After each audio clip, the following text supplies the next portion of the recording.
Hi. Hello. We first put out a video about our Go Anywhere bikepacking gear list 2 years ago, and since then a lot has stayed the same, but a lot has changed. We've done some experimentation and tried a lot of new gear along the way, and we just want to share what we've learned. This is meant to be a complement to that first video, so watch this one first and then go back and watch that other one if you haven't already. That video and the full gear list will be linked in the description below. No, you did the below thing awkwardly at the end. I forgot about it. The trick is to be a real human. So that video and the full gear list will be linked in the description below. You know what we're trying to say. Okay, we're done with that. Most of the stuff inside of our bags has actually stayed pretty much the same, but the way that we carry them in the bags and that configuration has changed quite a bit. Also, the biggest change is probably our bikes. So I still love and use the Panorama Foil on my drop bar gravel bike, but I really wanted to do some more trips that required a little bit more capability out of a bike. So I saved my pennies and bought a fancy titanium hardtail from 509 Cycles, a small bike company owned by a friend. I like it because it's light, it's playful, and it has some squish on the front end, which makes rough roads and single track much more doable, and it's really shiny. When it's not super When muddy. It's not covered with mud. Yeah. If you've been following my saga with bikes, you will know that I started out with a Salsavaya, which fit me great, but its tire clearance is kind of limited. So I got a Surly Bridge Club, which was too big. And then I built a Salsa Fargo with a roll-off hub, which was also too big. And then I built a Panorama Boreal. The Panorama fits slightly better. It was the smallest size frame that they had. And I like that it has a steel fork, which the Salsavaya had a carbon fork, which meant that it was kind of hard to mount things to it. But the Boreal is still a little too big. So I think maybe you will notice a theme. For now though, the Boreal fits pretty good and I really like the bike, and so I'm sticking with that for a little while. But Chris had a hardtail, so I picked up a hardtail too, which means I broke my New Year's resolution not to buy a new bike for the second time this year. Was that really the second time this year? Yes. The Boreals. Wow. Well, I guess technically I got the Boreal in the fall of last year, so maybe it doesn't count. Anyway, my new bike is a Salsa Timberjack. I love it. I love it so much. It's smaller than the other two bikes, which means that it actually fits me, which turns out is really nice. It has 27.5-inch wheels, which I would prefer 29s, but it's just really hard for me to find a bike that I can run 29s on and have a low enough standover height. And I'm just realizing that I have to just sacrifice things like a larger triangle and just buy smaller frames than I think I need. I really have had a good time riding it. Everyone meet Penny. So because I don't have a carbon fork on either of my bikes right now, I am not using the Elkhorn rack in the front like I was last time. The rack on the back is pretty much the same as it was last time, except I don't keep all my sleeping gear in a dry bag on top of the rack anymore. I'll show you what I do with my sleeping stuff in a little bit, but I am still using the Old Man Mountain Rear Panniers. I really like them. We moved this spring and for a while I couldn't find them, and so I just went back to using my old Ortliebs. And I just found that I really like how stable the Old Man Mountain Panniers are. Once I found these again, I've just been reaching for these on all of my trips. I do still use the Ortliebs for commuting because it's just easier to get them on and off. But for these, I just mostly leave them on the bike and keep stuff in there that can stay in there overnight. And I really like them. My sleeping setup. Like I said, I had been keeping my sleeping bag and my sleeping pad and sleeping clothes and all of that stuff in one dry bag on the top of my rack because I really liked being able to just take it off in bad weather and throw it in the tent and then set everything up there. But I just wanted everything to be a little bit more streamlined, and also I needed to be able to keep stuff on the back rack. Like on the last trip, I needed to store 6 liters of water there. So I ended up getting rid of the dry bag, putting all of my sleeping stuff into 2 dry bags on the front fork of my last bike, and then I would just take those off every night and throw them in the tent, and that was my solution. The dry bag and rack on the fork ended up being the most annoying part of my packing every morning, and so I just wanted a better solution for that eventually. So for Christmas, Chris bought me a pair of tailfin mounts and tailfin bags, and they were kind of expensive, but it was a Christmas present, and I really liked those. Like that just made this whole setup in the morning, everything was just so much easier, and it was so much more secure than the old cage and strap system. Pretty quickly though, there's a small rubber piece that keeps it from rattling around when you clip the bags onto the rack, and that little rubber piece came detached from the mount, and it made it kind of hard to get the bags on and off. And I was kind of surprised because it's an expensive system, and so the fact that it failed in that way so quickly was just kind of surprising to me. It still works, it's just a little bit more annoying to use. So my new bike's front suspension doesn't have mounts at all, so I needed a new solution. I reached out to Old Man Mountain to see if they could send me a set of their axle pack fork mounts. They're great, and they said, yes, of course, on one condition, that they could also send me a pair of their flip cages and their hemlock bags, which is sort of their response to the tail fin system. So I've had both of them for a while now, and I've used them quite a lot, and it's easier to get the hemlock bags on. They move around a little bit more on rough terrain than the tail fin bags do. It didn't really seem to affect the handling. I was carrying 2 liters of water in each of the front 2 bags, so they can definitely handle a lot of weight. The other plus for the Old Man Mountain bags is that they made their mounting hardware available for small bag makers. So there's actually quite a few options from other small bag makers for front fork bags that you can try out. So maybe sometime I will try some of those, but for now, these work great. What did you bring me? I brought you a snack. Yeah. Blueberry bars.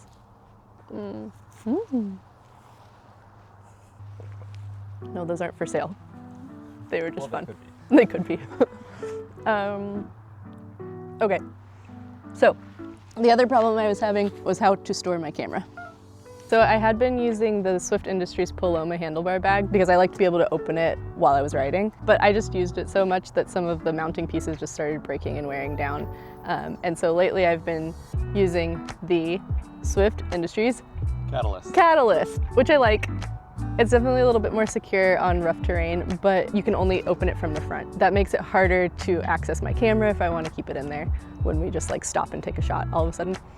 So I found a solution, and that is this popcorn bag from this Dutch company called Merit. It holds a lens and my full-size camera, and it's super easy to open and take the camera out, and it's really secure. And I liked it so much that Chris wanted one too. So, do you want to tell us how that's going, Chris? So at the time of filming this, the popcorn bags that I ordered several months ago are actually still being held by the Dutch government while the unstable tariff situation in our country gets sorted out. In the meantime, I'm still using the 3-point camera strap from I don't remember where off the top of my head. I'll put it on the screen. And I really love that, and I will probably continue to use it, but I'd really like someplace else that's easy to cache the camera, easy to stash the camera when it's not on my back or in my hand. I used to use a handlebar bag that I mounted behind the seat, and that worked well, but it was just really hard to get the camera in and out in any sort of timely fashion. So for this bike, I went all in on Oveja Negra. I really like everything that I've used from them so far. I even stole one of the frame bags. Yes, you did. So on the front of the bike here, I have the Oveja Negra front end loader, which is my first foray into the handlebar bag cradle, that's what they call this, a handlebar cradle. I have it set up just with a couple of camp chairs because we still love luxury. We tried to not bring the chairs and it made us sad, so we bring the chairs. And then on top of the front end loader, I have the Oveja Negra lunchbox. It is an additional storage space, but it's just one big pocket. And not a huge pocket, but still big enough to like lose things in. So it would be nice if it had some other compartments or inside pockets or clips or anything. So this is also a great place for me to store the tent. Currently, I have space for the tent in the rear panniers, so chairs it is. This is my first time using the tail fin fork bags. To make it all stick here, I've put on the tail fin suspension fork mounts, which strap around the suspension fork and did a great job of holding everything in place on some pretty wild terrain recently.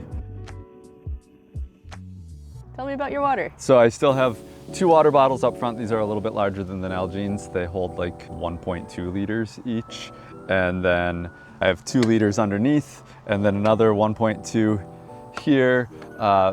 For being self-sufficient for 3 days, I also had 6 liters strapped on the back plus whatever was in my smaller bottles. I think there's a good chance that the water that we brought weighed more than everything else combined. And everything held up really well. And then the frame bag from Oveja Negra, this was actually supposed to be a full-size frame bag, but I ordered the wrong size, and Hillary stole the other one. So this is my one splash of color on my otherwise monochrome bike. It's monochrome. At the back of the bike, right now I'm still set up with the Ortlieb gravel panniers that I've been using for a few years now. The gravel panniers are supposed to have 2 hooks like this. I lost the other one somewhere along the way, and I found that little gear ties actually work really well to hold the pannier.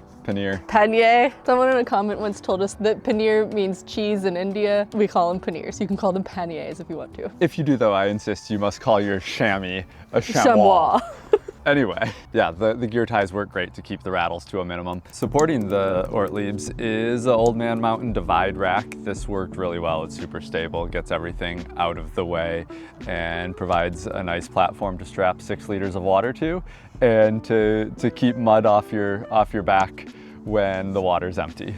I also used a mica rack. I still have the mounting points attached for that. It's a really lightweight rack that kind of replaces a seat post bag. It was light, and it also held 6 liters of water really well. The biggest reason I switched was because I had the small tail fin bags mounted to it, and the way that they mount, they sit fairly low on the rack, which caused a lot of heel strikes. With a normal fork cage, I think it would be up high enough that I could strap dry bags to it without any problems. This is the first time that we've been bike packing with dropper posts, and it was a lot of fun. This is a dropper post, I forgot the name of it, from P&W. Oh, it's the P&W Coast, it says it right here. It has a little bit of suspension in it. Not so much that I'm bouncing while pedaling, but it actually is really nice to have that suspension when you're hitting bumps and going uphill and have to keep pedaling, but you don't want to get out of the saddle. It provides a little bit of cushion, a little bit of security to make it easier. Well, what do you want to know about up here?